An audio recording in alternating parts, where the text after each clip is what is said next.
into Sit Still, Look Pretty. Hi, Priyanka. Hi, Happy New Year! Happy New Year to all our listeners and to you, Priyanka. Happy New Year to you too. 2023. 2022 went in a flash, and here we are, raring to go for 2023. It's a big year. Or at least I hope it'll be a big year. I wanted to ask you this question. I was like, what are you going to be looking forward to the most in 2023? What I'm looking forward to most in 2023, I think it's crazy that by the time this episode goes out, I'll be halfway across the world.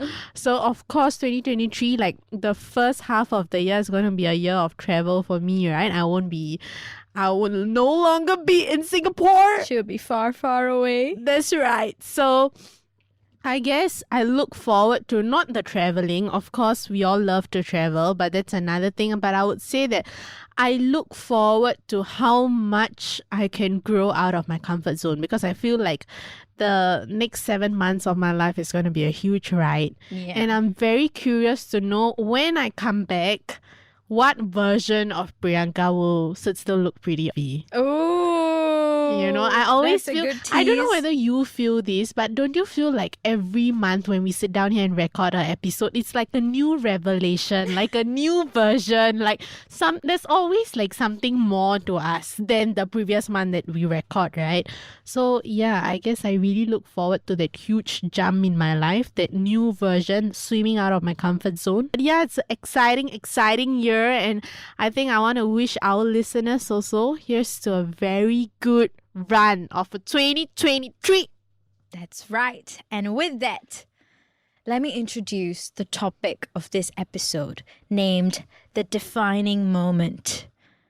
That's right. So when we talk about defining moment, I guess this topic, it's a bit like, what do they mean, a defining moment or the defining moment?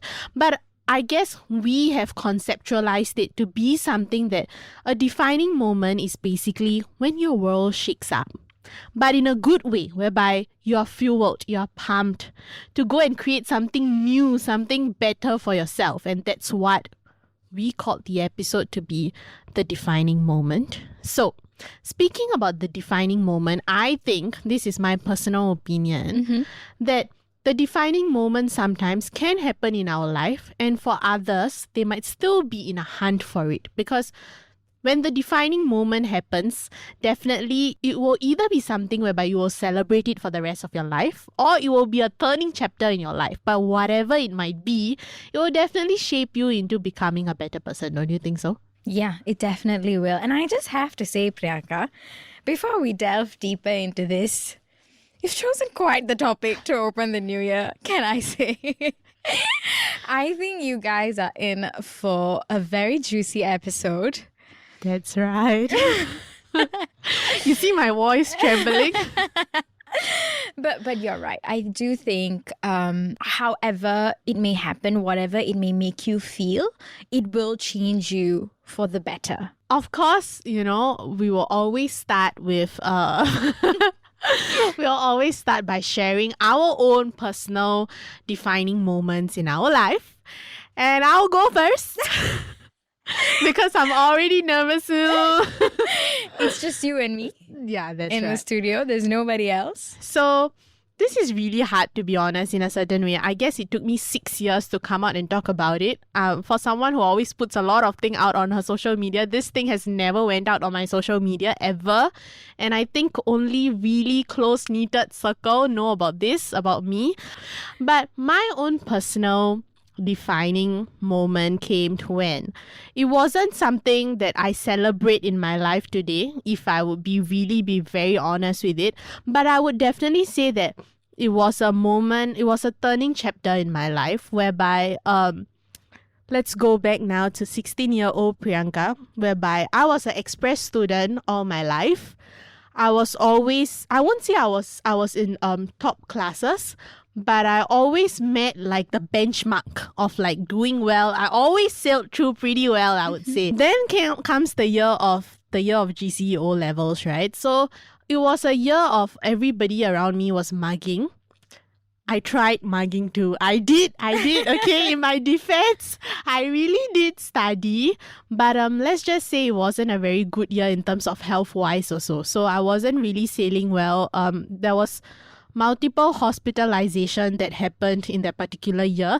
To be really honest, maybe because I'm narrating this story after 6 years, I really don't know what happened to me health-wise in that year, but I just know it wasn't a good like a healthy kind of a year. So what resulted because of that is I missed school quite a lot. And I remember when I came back again, right, it was very close to prelims. And it was very alarming because I was constantly failing like my subjects, even leading up to, I think we have prelim 2, right? There's prelim 1 and there's prelim 2, I think. I think based on which school you went to, there were, I think some schools did 2 prelims. I think other schools didn't. Right. So I came from the school whereby, there were 2 prelims. And it was very bad because I was like failing. It was extremely alarming because I was failing my maths, I was failing my science, I was failing my geography. At this point, you should ask me, what did you pass, Priyanka? So what did you pass, Priyanka? Let me guess. Tamil. That's right. I knew it. That's right. They will always say you can fail anything. You can't fail the mother of all languages. Which is Tamil. That's right. And it didn't help. By the way, it's a very good point that she brought up. So because, I was already failing. But then, how we always sit for our Tamil paper first before we sit for the rest of our papers. At the same time, we'll get our results also before we get, right? So at a time whereby I was failing, when my mother tongue Tamil results came out for GCE O-level, girl got A1. That's right, girl. Okay, but no, this is the part that it gets worse.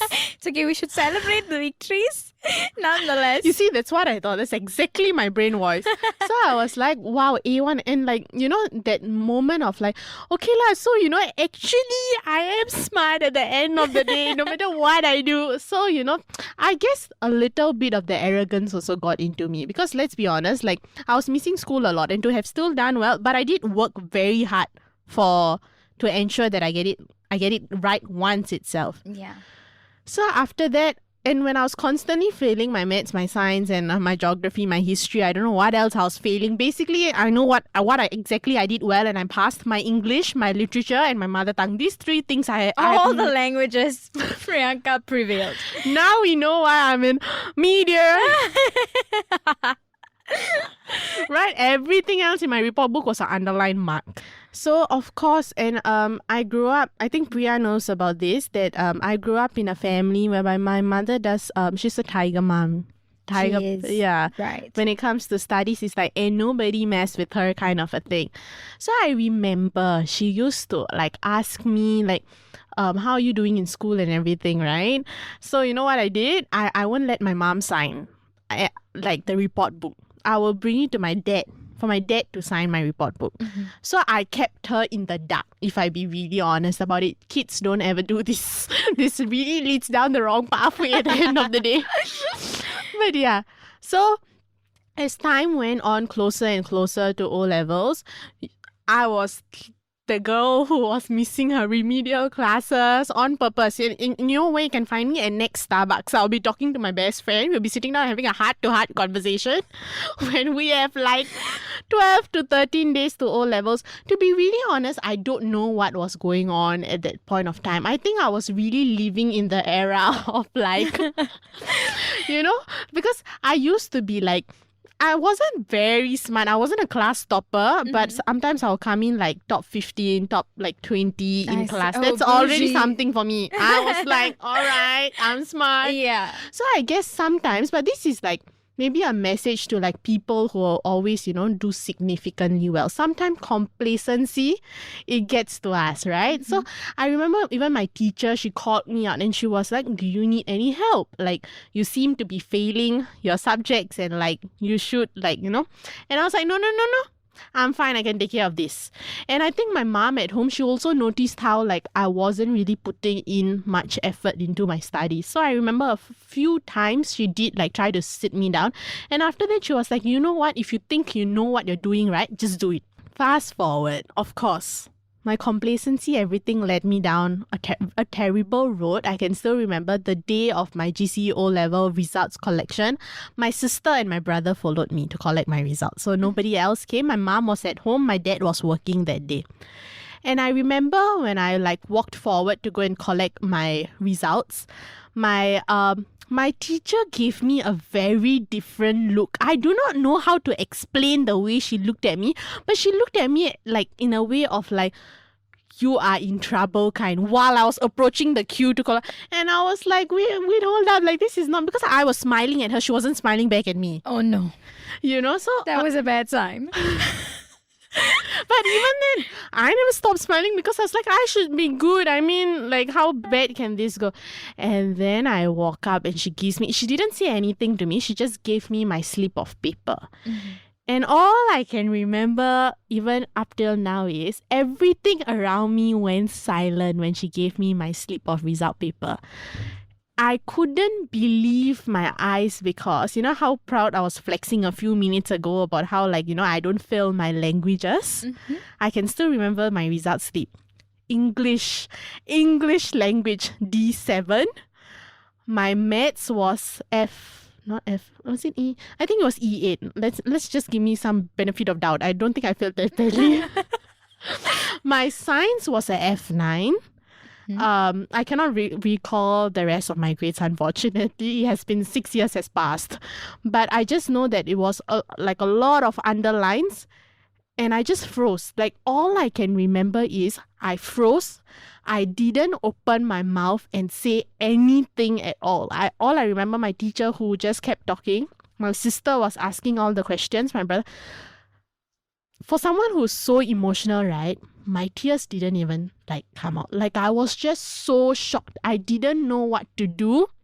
And I can still remember the moment my teacher briefed everything. She was talking to me. Nothing went into my head. I guess my brother and my sister were the one listening. My brother just helped me and he just brought me down the school staircase and we just went into the car. And then we drove back home. I think on the way home, my sister already called my mom. So I only broke down officially when I reached back home. And I can still remember everybody in my own house, I guess they were shocked because they have never, I kept everyone in the dark except my dad. Even my dad, I guess he always had the faith that this girl, no matter what, she will find her way through stuff and everything. So it was a and the most sucky thing about GCE O-level result date is it's always 2 days before my dad's birthday. Okay, so 2 days later, we will always go out for family dinner on everybody's birthday. 2 days, I can still remember we went for a dinner, right? Oh my God, the most awkward family dinner ever in my life. We were all seated down in silence. And I guess there's always this thing whereby they say that, I don't know how much you believe in it, but people will always say that, hey, don't let this particular thing in your life be a defining moment, you know? But the truth is, right, back then, and even now, if you were to ask me, right, if you screw up your O-levels, honestly, the amount of doors that's open for you is actually very little. And I just didn't really know this until I was put in that spot. And I did realize that, oh my gosh, you don't really have more options other than the fact that to repeat your O-levels. And of course, to be very honest, having been someone who is always in the express stream, who has that rapport of always doing well, how do I face my friends? Mm-hmm. How do you tell family and relatives that I screwed up my O-levels, now I'm going to be repeating my O-levels, So it was a very, very difficult, that particular year was difficult. And I guess for someone, I'm always speaking about New Year, I'm always let's plan our New Year resolution. I always do this. But that was that particular year that officially taught me that I have no plans. There's nothing that I can do. I'm just stuck, I'm just here. So I remember that point of time, my family was really my everything. Because I think without them, if anything this period has taught me is the fact that you only truly know who loves you for who you really are when you really mess up in your life. Because the people who are still standing there and loving you for who you are at that point of my life taught me a lot. Because I would technically say that I came from a elite school kind of a thing. So it's always like a thing whereby our school does really well for like our examinations and everything like that. So when I wanted to go back to my school and repeat my O-levels there, they were like, you can't. Like, you are express student and you failed your O-levels. Unfortunately, there's no thing that we can take you back as an express student. So really, like, every single door at that time felt like it was closed. And I'm trying to cut the story a bit shorter because this can go on for hours for recording, but I just want to put it out there that it was a very, very scary year because after that, I had to do my O-levels as a private candidate. And what it means to do it as a private candidate is you no longer have your school. You are literally like studying on your own. You're going to take like the GCE level exams all over again, like on your own, you know. Like I was having like private tuitions and like that was all there is to it. But of course, like my mom came through with like, I had like solid like private tutors at that point of time who really helped me and like got me through like that entire phase. But I think what I really want to say is the fact that it was the hardest period of my life. It's something that it took me 6 years to even talk about this. But I really wanted to talk about this on Sit Still Look Pretty. It's because I know that for the longest time, a lot of people like to say this to me. I've never like shared this openly, but like sometimes people always tell me like, oh my God, like, you know, you studied in the best school for media. Now you're pursuing your degree once again. It's in the best school. It's always like, I'm always like put onto those kind of labels, but I really want to put it out that like at the end of the day, the truth is you earn those labels. You work really hard to get those labels at the end of the day. And at the end of the day, beyond the label, I always ask myself, who am I? Those labels aren't me, you know. I always tell myself that I am beyond that, you know, with or without X school in our life, with or without FMS in our life. Does it dictate the fact that we don't love to talk today? We don't love to host today? You know, these questions always come up in my head.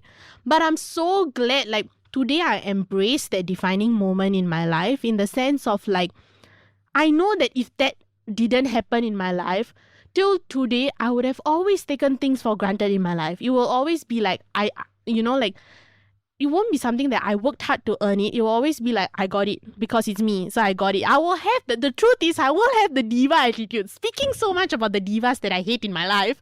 But like... Look at you, Priyanka. Yeah. Flexing. No, I'm saying that's a very bad quality to carry in a person, to always have that attitude of like, I got this, I know this, which I used to be that kind of a person. But it has since humbled me, and now I know the defining moment in my life has taught me that you work hard with your heart and your soul. And after that, if you fail, it's fine. But don't ever jeopardize the process of working hard. You know, it's a very essential and important tool. So that's for me. I really try to cut the story short as much as I can, but also give it like authentic to you guys. I just want to take this moment to say, I think you have grown into the best version of a Priyanka that you could be since that incident. I think ever since I've met Priyanka, I mean, we all know the story of how we initially didn't want to talk to each other and how we both found each other very intimidating. But I could tell even before that I met Priyanka that she was a tough woman to mess with, right? She always had that aura about her. But I really got to know, once I found out the truth behind why you are that person, I think it just made so much more sense. And I see how you have evolved from that situation to be a better person, and I feel like I see you making that choice constantly, because you will never see someone stressing over an assignment unlike Priyanka. Thanks.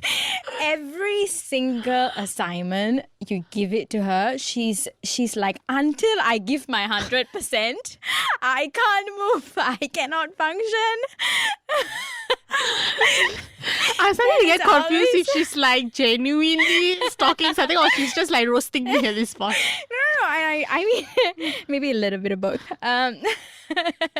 No, but genuinely though, I do want to say, I hope you're very proud of yourself for sitting down here and sharing this story, because I think, I mean, I know that you are not going to say it, so I'll say it for you. As much as it took a lot out of you to sit down here and share, I think there's a lot of people out there who deserve to listen to this story, because I think it's going to help a lot of people who, you know, maybe it's not their O's, maybe it's their job, or maybe it's their PSLEs, because I think, or even just education in general in Singapore lifestyle, it is so stressful.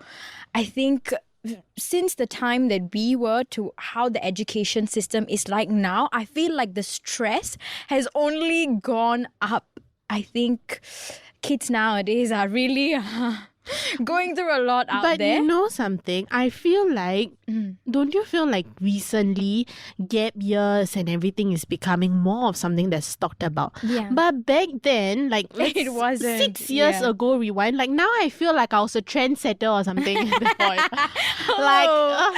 Yeah. No, like now I think back, I was like, actually, you know what I did? I actually took a gap year. That's right. You took some time to reflect and figure out how you're But gonna move. but I'm glad that these things are coming up because of the fact, like you say, like our Singapore context education system is one of the most stressful education system that we are being put through, and something that we talk about so less. Yeah. And then literally nobody till today, sometimes I wonder to myself, who talks to kids who have failed their O-levels? Like, what do you do next? Yeah. You know, these are things that I feel like our education system should implement or like should bring about. Even for poly, after poly, people who want to take your gap year, like after your gap year, what are the things you should consider? Like, these are things that nobody talks about, or like, you know, I'm really hoping like as the years go by, these things come into a shift. Yeah. Like I do know nowadays for PSLE, like there's no, like we have aggregate scores last time. But now there's no more of that. Yeah, so like I can see we are taking baby steps, but there's a lot more to be Long done. way to go for sure. Right. Okay, now bring it on. I want to know, what is like your defining moment? Do you have one? You're still figuring out one? We are all different here. What's your story? Somehow the toughest moments always push you the hardest to be the better version of yourself, and I think it's a similar route for me. And I feel like as I dictate this story, you're gonna be like, makes sense. But basically, it also happened in my secondary school life, Priyanka. Damn it. But I do not wish to go into complete revelation of what it is that happened, because I think it is something that I'm not ready to share.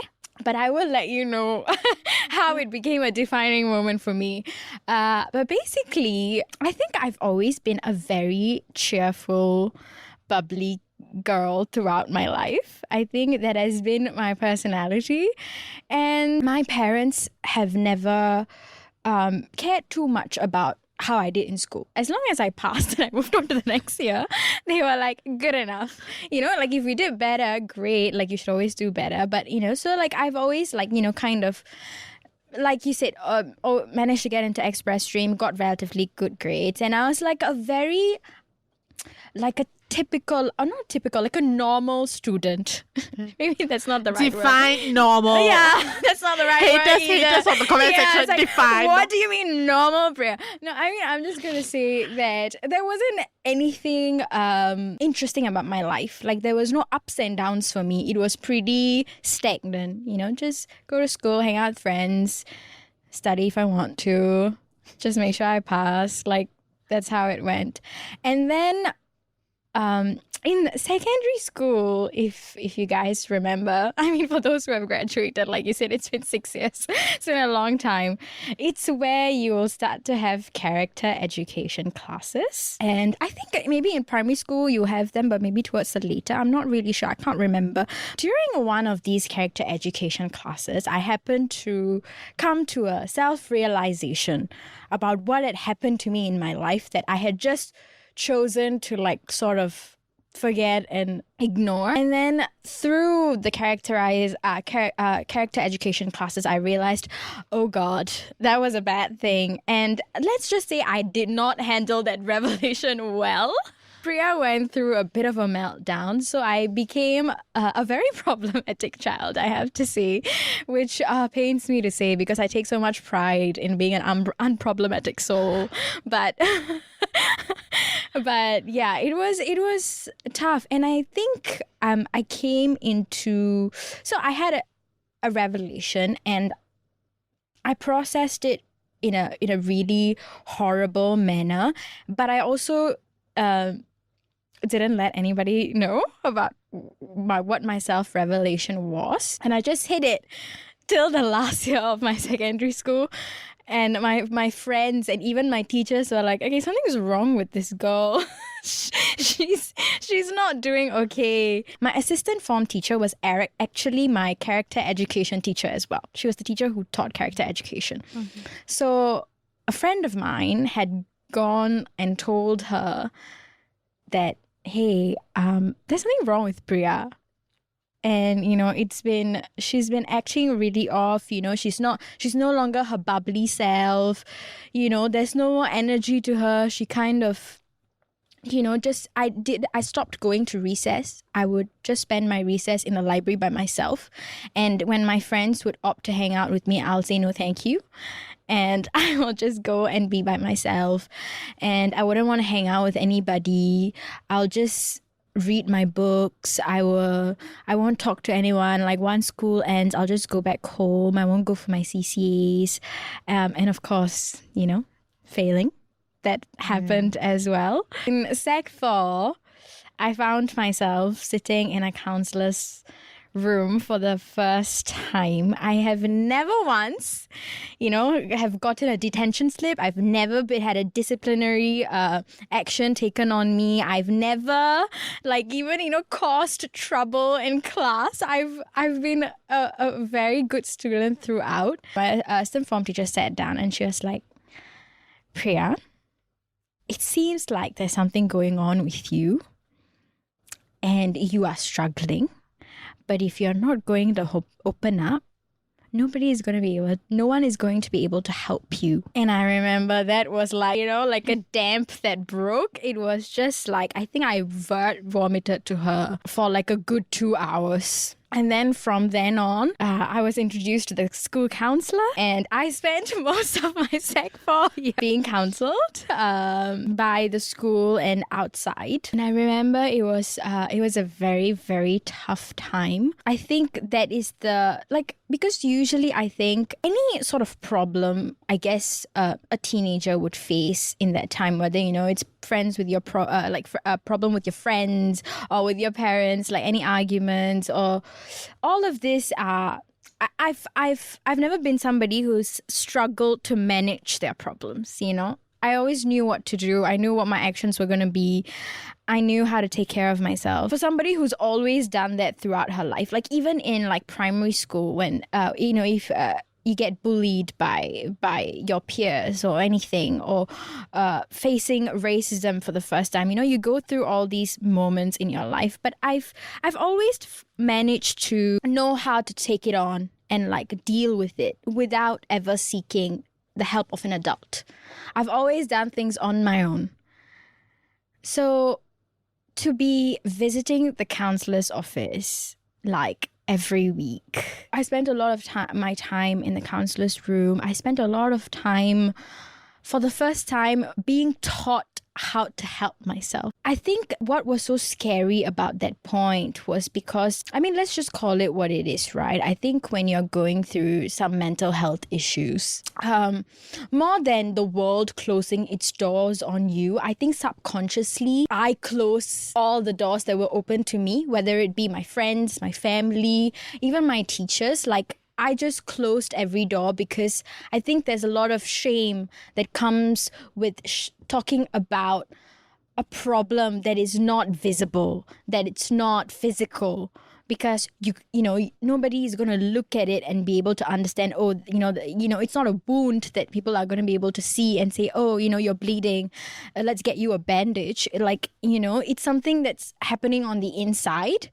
And especially when I was like 15, 16, I don't think there was enough people talking about the importance of seeking help when you're going through like mental problems. So I felt very alone because I didn't know how to like handle what I was going through. I think I ended up shutting a lot of people out. I ended up closing a lot of doors and I felt stuck. Like, I was like, I don't know what I'm going to do.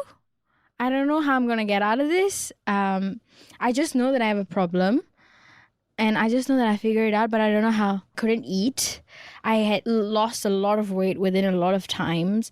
I had to be brought to the hospitals on multiple occasions because I was falling sick constantly.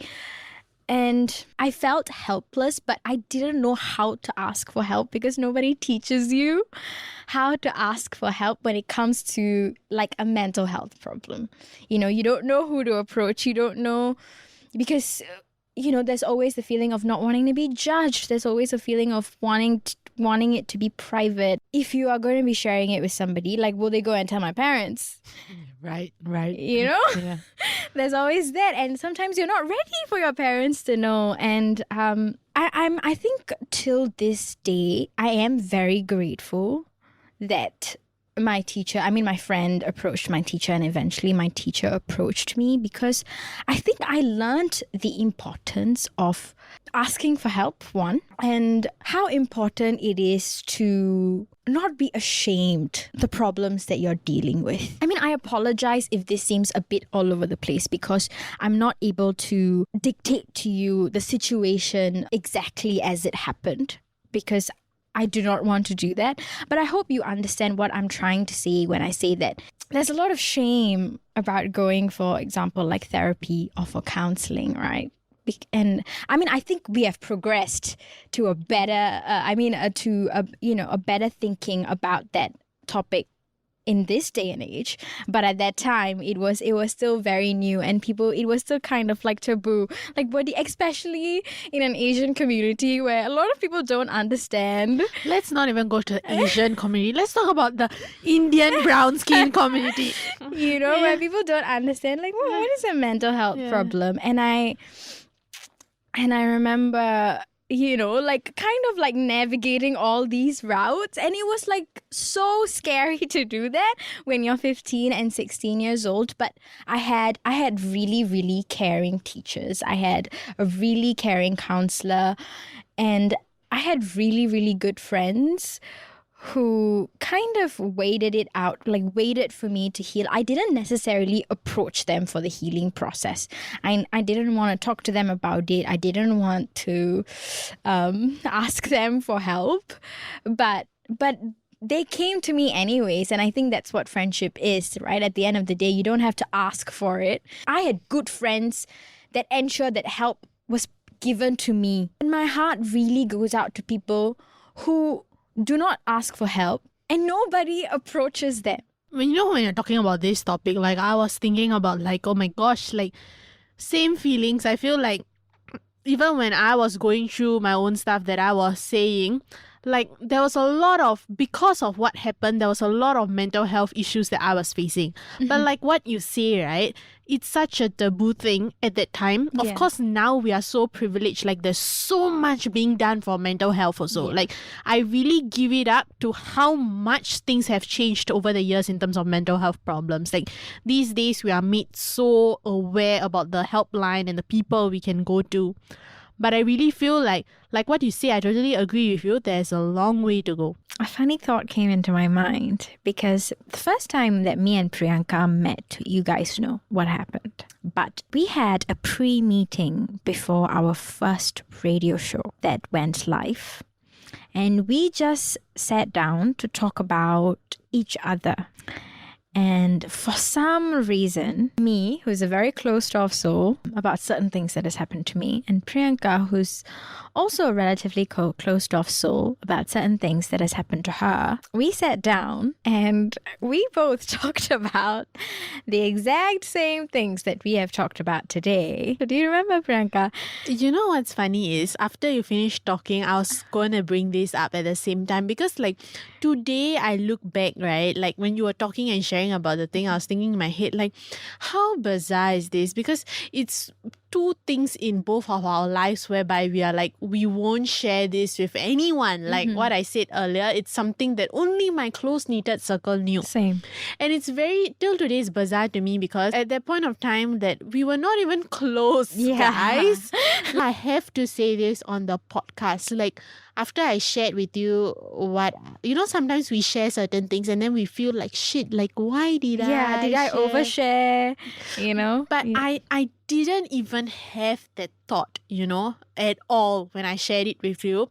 And then the next moment you were sharing with me about this thing that, you know, you shared today on Sit Still Look Pretty. Until today, Priya, like, I want you to know, I always look at you with such deep like admiration, like, to be really honest, like whenever like we talk or like in whatever we do, because I always know that beyond our friendship, beyond us working together, I always have this, I hold you at like such high stature because of the fact of like you went through a lot. Like what Priya shared, I was honestly shocked when you were also sharing about it. And it takes a lot of guts to talk about it, and let alone when you shared with me. And up till now, like your journey, like it's been an honor and privilege, of course, to be next to you and to see you grow throughout this, like, you know, like times. And I have watched you, like, you know, throughout, like till today. I have to say, guys, the way she handles, like, it's always something that I admire about her.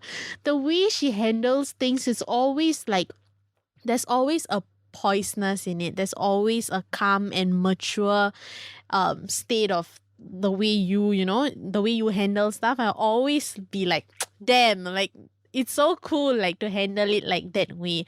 But I know as your friend, like what path, like that's why I choose to call this episode The Defining Moment, because at the end of the day, it always, even though it was a hard part of our lives, like look at you today, you know, like the things that you face and everything. I'll always say that what happened in your life previously is like immense compared to everything else that will happen, you know, in the coming years, or what you have went through like currently or whatsoever. It's nothing compared to like the initial baby stages, because at the end of the day, those were such important moments in your life. It was crucial. You were a kid, you were a teenager, you were a child, you know, so like lots of respect. So sweet, so sweet. But I mean, yeah, I think we are how we are because I think we both hold so much of love and respect for each other. And I'm always grateful for that and for this relationship. And I'm so excited to see where we go in 2023. The time has come to move on. Woohoo! The most awaited guest segment is here. And today, to start off the year 2023, we have a very special guest with us. And it's none other than Mr. Don Aravind. And if any of you are like, who is this man? Don Aravind started experimenting with the video camera since the age of 14. This interest pushed him to pursue a formal training in both traditional and digital filmmaking. In 2006, his short film titled Uncalled received a special mention at the Nokia RES Fest 10 handheld cinema competition. In 2009, his short film Sakarangal was a prize winner at the Winton Train International Film Competition in Prague and was subsequently screened at other international film festivals. In 2013, His film Ren Shao won Best Shot at the ASEAN International Film Festival. The film had subsequently travelled to many other festivals in various countries. Don has worked on more than 25 short films as a screenwriter and director. He currently directs for television and commercial content while still contributing to independent film. That's right. And for all of you guys who are very familiar in the Vasantham arena, I guess he's a very familiar name. Am I right, Priya? For sure. I mean, and I think his work speaks for themselves. Exactly. But the only unfortunate thing is that we never got to work with him. I know. But definitely, I'm so excited to have him in our studio today. So shall we get to it and see who's the mastermind behind this persona? That's right. This month's episode discusses the topic of the defining moment. It's basically this month we are talking about the moment where you realize, okay, this is it. This is what I want to do. And based on that, what would you consider as your defining moment when you chose the path of filmmaking? When were you like, this is it? Somehow, since very young, is something I've always wanted to tell stories. Whether the initial desire was through film, I'm not really sure, but I think way young, I used to dance. Not many people know this. Yeah, I was a pretty kick-ass dancer when I was in primary Wow. school. But the only people who would know this would be my primary school friends. But then when I think about it, and then I used to be crazy in writing like school dramas, like studies zero. Maths fail, science fail, etc. fail. But anything to come with like doing a skit or a stage play, yeah, I would be there.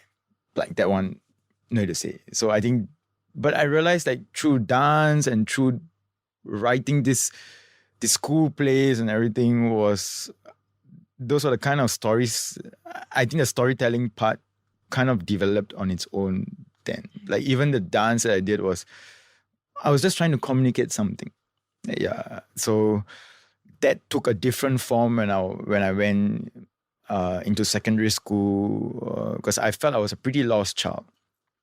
And there's nothing that was happening in my teen life as well, like, in secondary school. And then there was a teacher who actually introduced me to the camera. And I was very fascinated by it. Like, wow, like, I mean, I've always loved films and movies, but, I've always seen that as something very far off. Like, they were like magic to me, At that point of time where, I was like in the 90s, no one spoke about Singapore film. You go to film, you watch something that is made from Hollywood or Collywood. So it never felt like a career or a choice or kind of thing, Yeah, so I think when he introduced the camera to me, I was very fascinated. Hey, I can tell something through it. Now, somehow or other, I was just very fascinated by it. So I think that then developed into like, this is my interest. And for me, I think I really cannot function or do anything which I don't love. You've also traditionally studied filmmaking. And nowadays, there's a lot of people who don't necessarily go to school to study filmmaking. Nowadays, you can go on to YouTube and hone any skill that you want to hone. But what is your opinion on traditionally studying film versus the idea that, if you have internet, anybody can learn anything. Anybody could become a filmmaker. What is your take on this? Whether school or not being school, I mean, I vaguely remember even the thing was I studied in 2 film schools. So, and 2 different kind of schools. And so, from traditional film to digital film. So we've also had different arguments back then. Do you need to be in a school to learn film?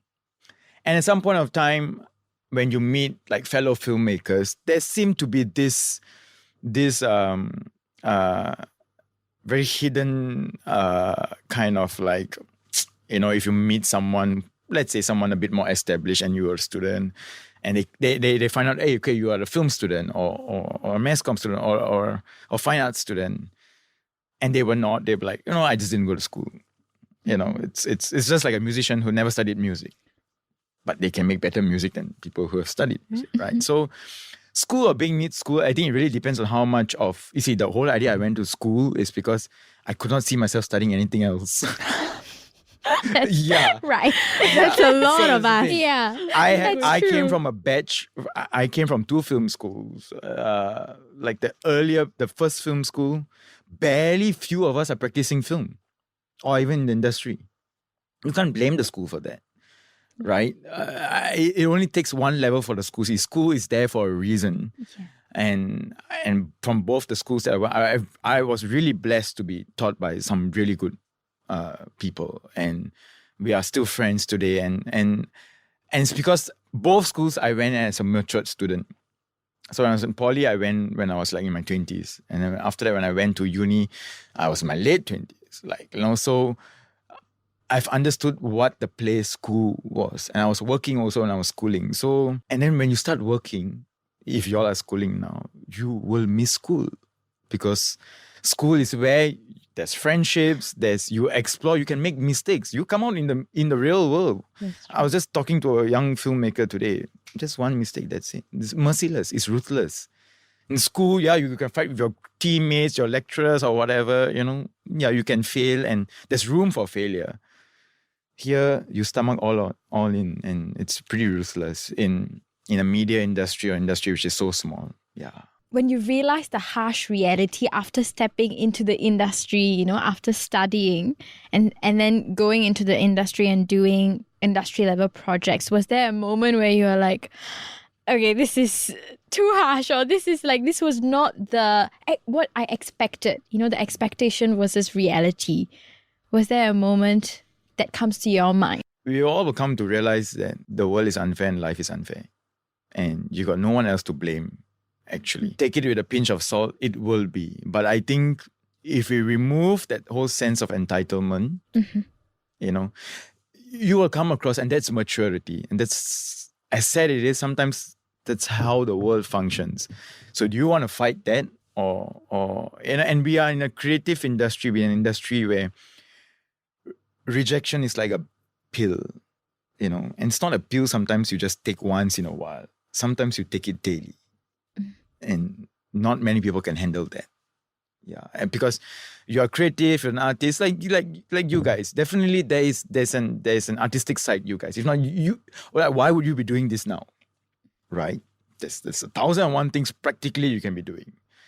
Because definitely there's some sense of your own personal savings involved, but there's a reason, because I think it's also personality driven also.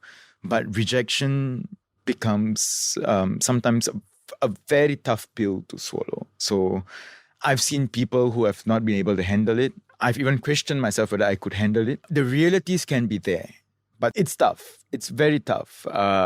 But if you are not able to handle that, on top of everything more than life, because I firmly believe in life. If you don't, and it's a never-ending journey of understanding it. So if you don't, then it's very hard to create. You will not be this version like 10 years later. Yeah. Yeah, life changes you, for whatever reason.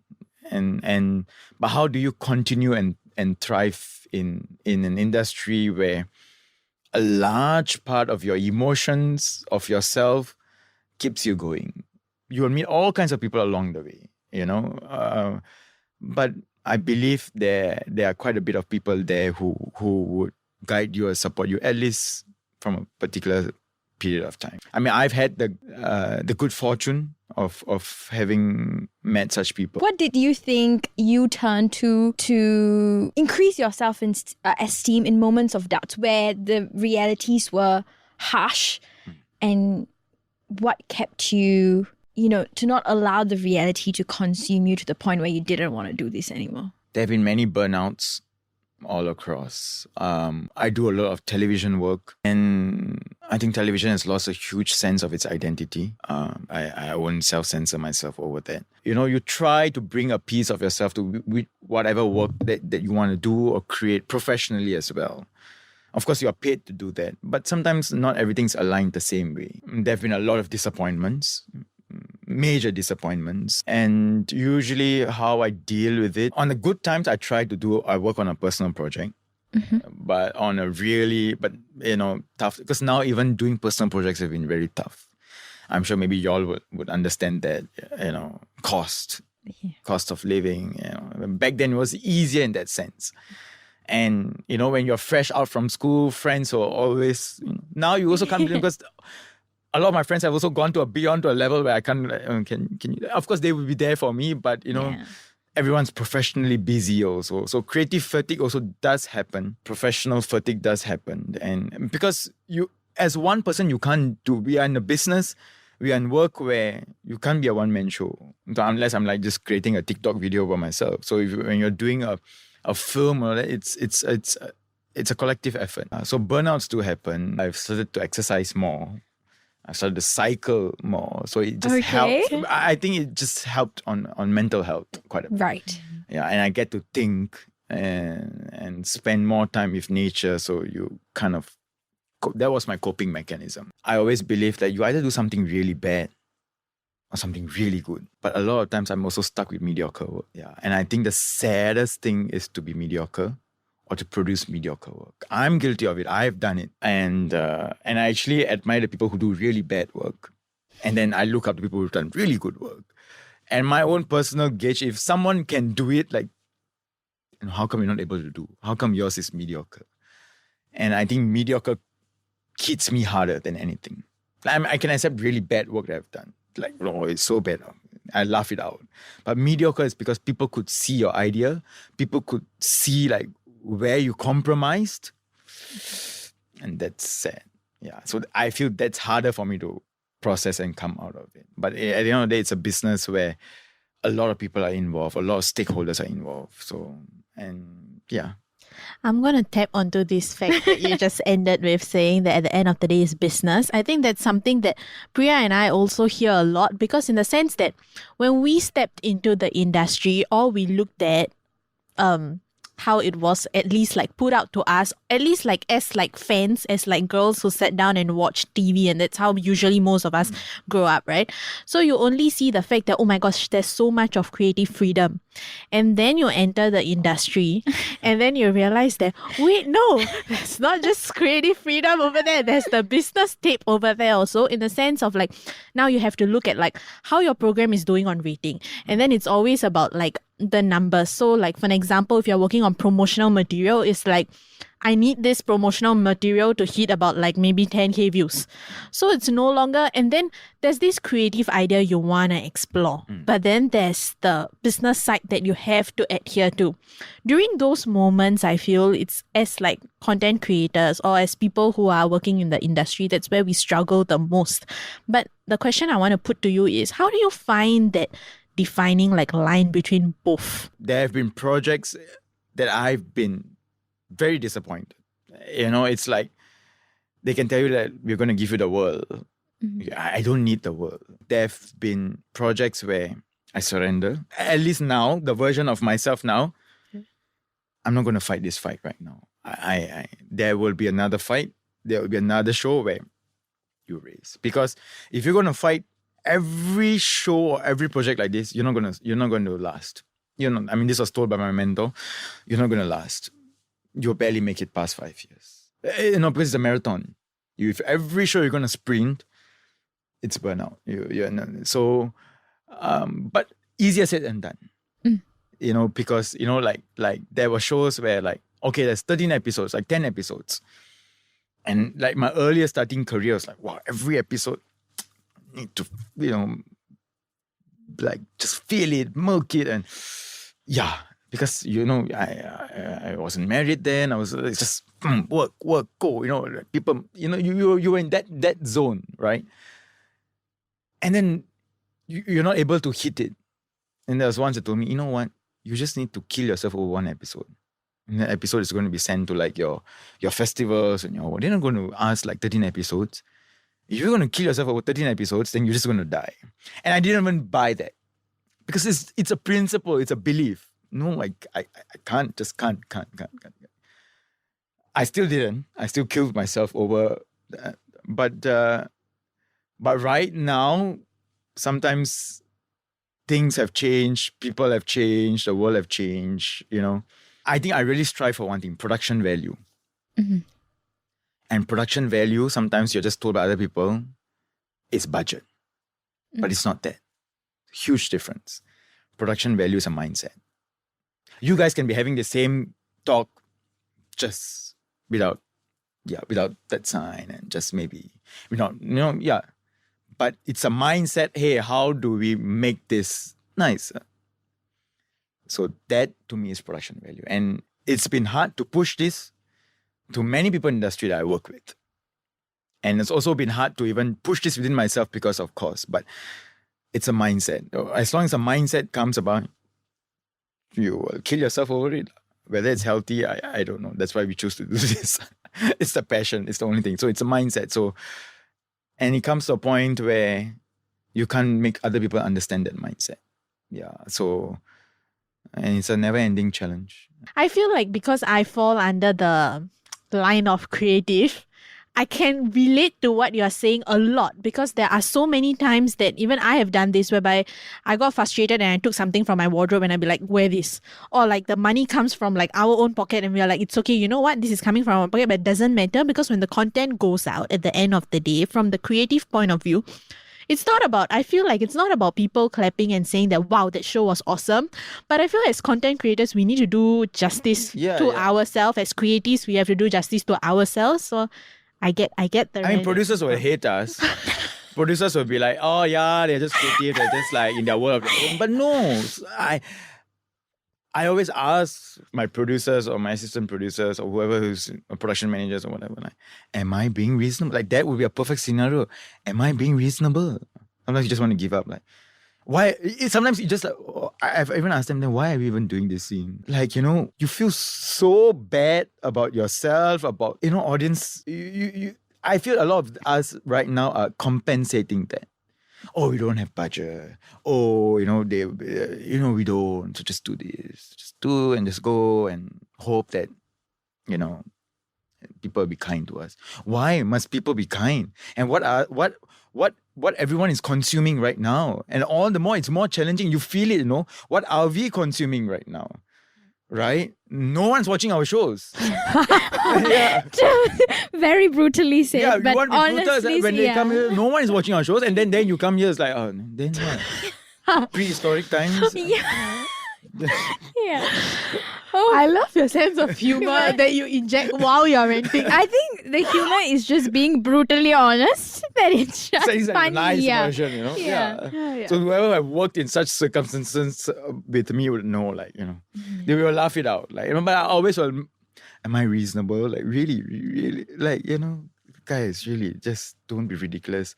You have a police officer and then you have bring his uniform, but there isn't a weapon, isn't an iron.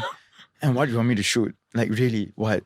I feel like people view cinema as like two things. You either use it as an escapism where, you want to enter a reality that's very different from your everyday life, versus a cinema where you want to see representation of what's actually going on in your current life. And the stories that you gravitate towards is more of the reality that's currently you're living in. So why that particular choice? You meet different levels of society, different stratas of society, and I would say I came from a pretty decent privileged background, and I've been sheltered, just so when I was, at least through my school days, and then as you grow and you get exposed to all of this side of society, or this side of not that I want to represent them, but I'm just drawn into that. Wow, such things are happening, because we tend to be a society where we just don't want to talk about. Like, I remember meeting this person who had like her limbs amputated through a medical. She just went in as a normal person. She had fever. She went to the hospital. She contracted a bacteria.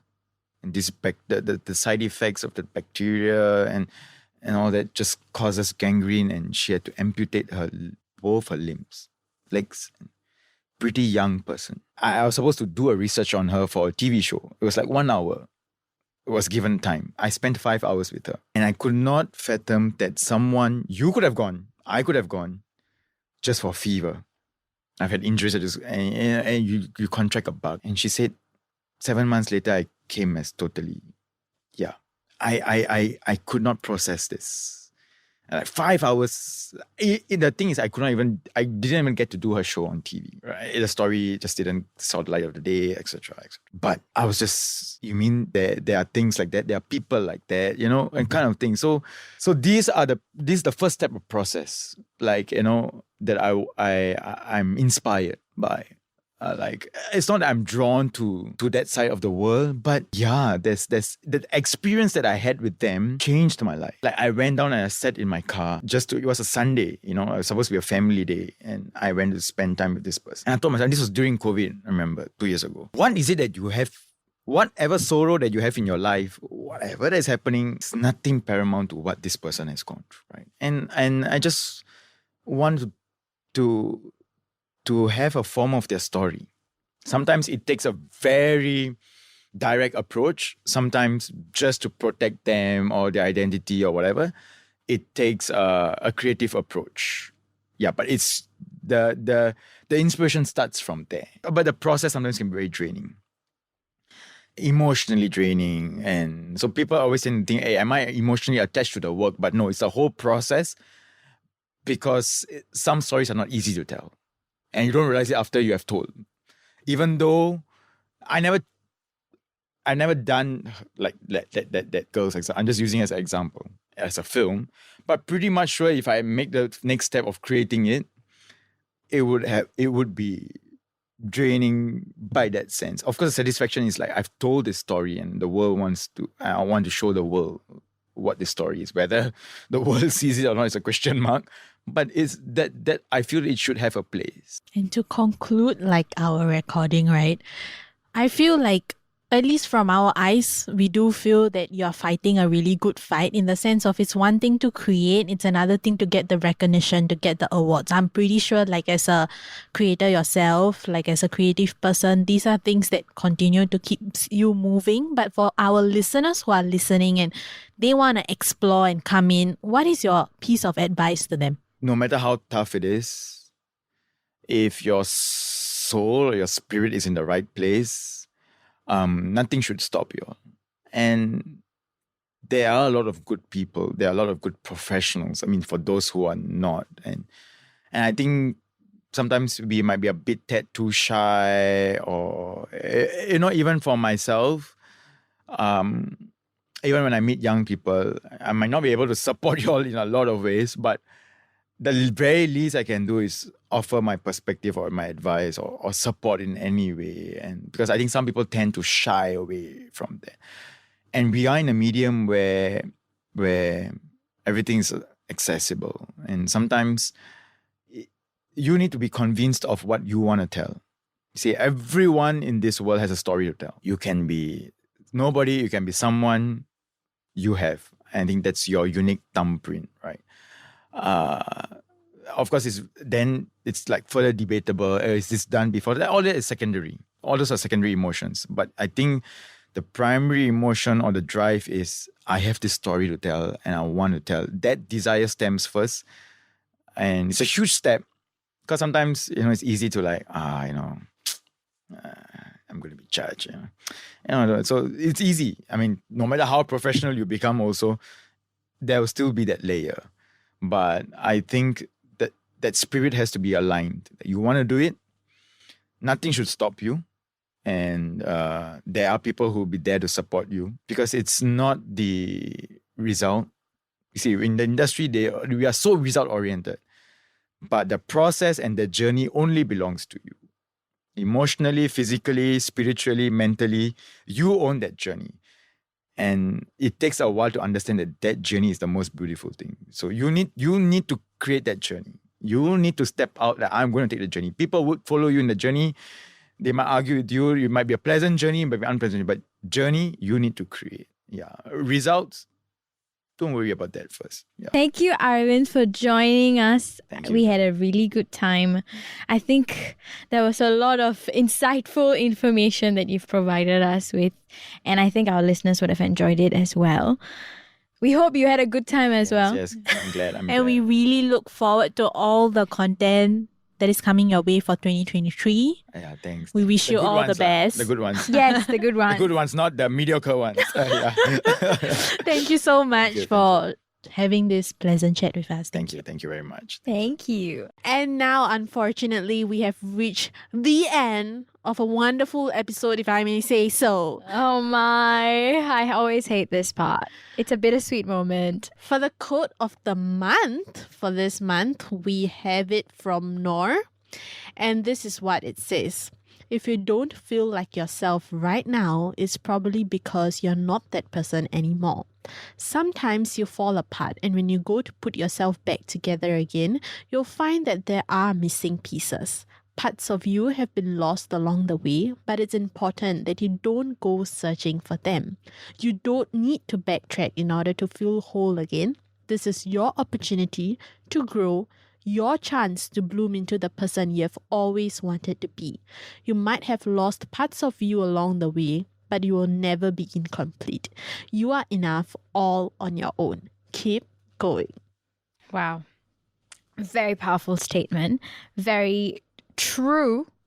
I have to say, I think I completely agree in a sense that I think as time goes by, as we experience different things, there are moments, right, where we reflect, we sit down and we look at who we are. Or there are certain moments where it just hits you, where you go, oh my God, the Priya 5 years ago wouldn't have done this. Why am I handling this situation surprisingly well? Or why am I not feeling a certain way? Why am I not reacting a certain way? And that's scary because there's a change, and change is always scary because it's something that is not it's something that you're not used to. It's not something that you've find comfort in. It's something new, so it brings a lot of fear and anxiety. But I think in those moments, if you just take a moment to ground yourself and just question why you are reacting to a situation a certain way, why you feel a certain way about something that you, a Priya in the past, wouldn't necessarily feel, you will find yourself thinking back to exact moments that has changed you, experiences that has shaped you into what you are in this moment, that has led you to react the way that you do. And you don't have to, like Noor said, I think they've said it so beautifully, you don't have to backtrack. You don't have to go back to that same person to feel secure, because there's a reason that you have changed. There's a change in you, that part of you is no longer there. And it's probably important for you to change a certain habit, to lose a certain part of yourself, to find something new, something better that's waiting for you. So even if change is scary, even if changes in yourself is terrifying, have more faith. Have faith that you've changed for the better. That just because you're no longer the Priya that was 5 years ago does not mean that you're a bad version of yourself, or does not mean that you're not enough, or does not mean that that this version shouldn't be here. You're here for a reason. You are the way you are for a reason. I really loved the way the quote ended with the line of keep going. I feel like no matter what happens in your life every single day, always fight for the things that you feel like it's worth fighting for. If it tells you in your mind that this is something that you should be fighting for, like what Priya says, it doesn't matter or not that you feel like you're a changed person, go after it. Because in all due credits, we should always chase after the things that is more important to us. And with that, we will wrap up this closing segment. All right, our first episode of the year has come to an end. We will catch you guys in the next episode with the new cup of tea and a new guest. This has been Priya and Priyanka on Sit Still, Look Pretty, 'cause girl, you're more than a quick gaze.